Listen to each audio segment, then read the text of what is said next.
Get ready, start.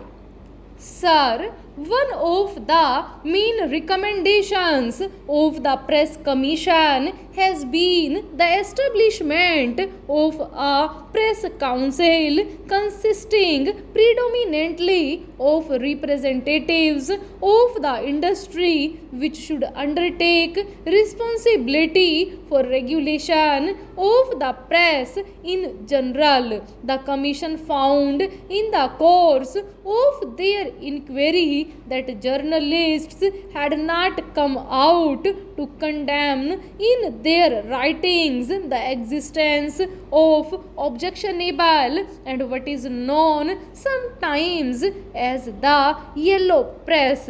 This is generally speaking not only for maintaining the standards of journalism but also for public criticism. Since this is a matter of serious consequence, the Commission posed the question to most journalists and journalistic institutions who appeared before them to give evidence. The consensus of opinion was that it would be better if there is a body formed predominantly of journalists to judge and direct journalists in maintaining ethical standards in the matter of journalism. The Commission therefore came to the conclusion that the best way of maintaining professional standards in journalism would be to bring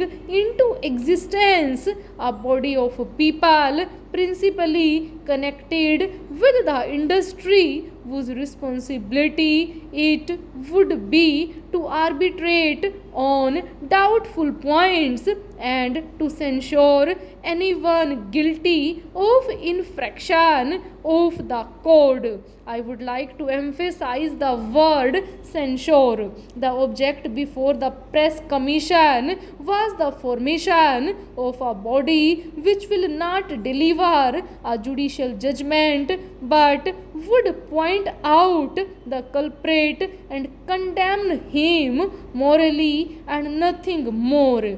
For that he is judged guilty at the bar of moral public opinion. The principal functions of the council as proposed by the Press Commission would be to help newspapers to maintain their independence, to evolve and maintain standards of journalistic ethics, to keep under review developments tending towards monopoly, and to promote research and provide common service to the press.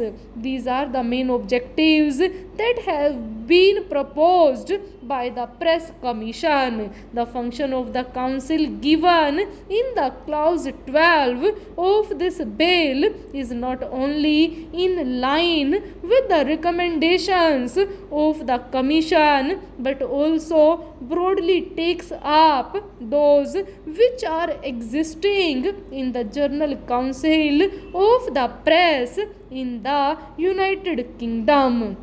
The emphasis, no doubt, is on the liberty of the press, and the council, when formed, will no doubt recommend lines on which that freedom can be preserved.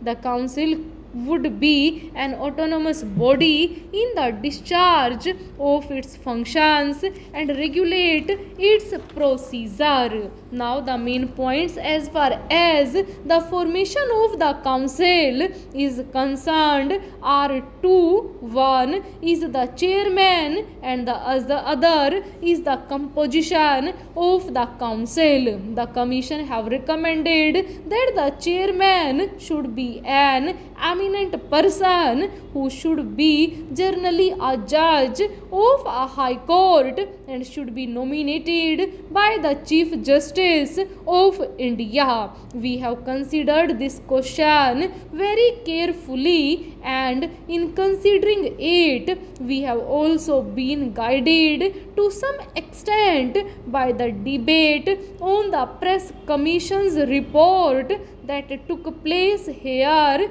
during the last session. We have felt that it would be unnecessarily restricting the choice in searching for a very suitable chairman if we put it down on the statute book that the chairman shall always be a High Court judge.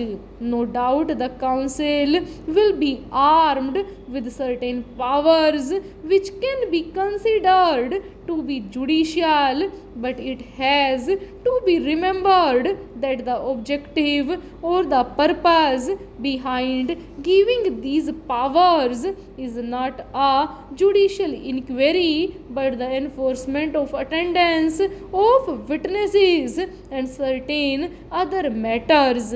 For example, in the United Kingdom, where a voluntary council has been working, it has been found that the council is not able to make witnesses come before it, and cases have not been wanting where very prominent witnesses have contemptuously disregarded the request of the council to appear before them, and it is in that light that the Press Commission strongly recommended that not only there should be a statutory council but also the council should have certain powers to enforce witnesses to come before it.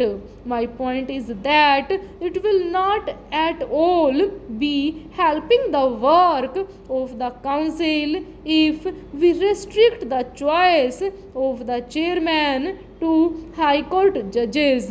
We have to remember what the object is before the Press Council. The Press Council is not a judicial body. It is also not a body for investigation. It is a body which has to observe carefully the trends in the press, not purely from a judicial angle but mainly from the moral and public angle, and decide on balance as to whether a particular paper or the writings in a particular paper are such as not come up to the journalistic ethics that have been laid down. Now, that is not really speaking a judicial purpose, and no doubt it is possible to have very eminent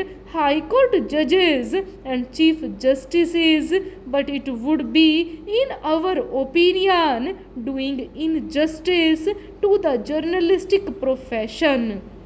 Full stop.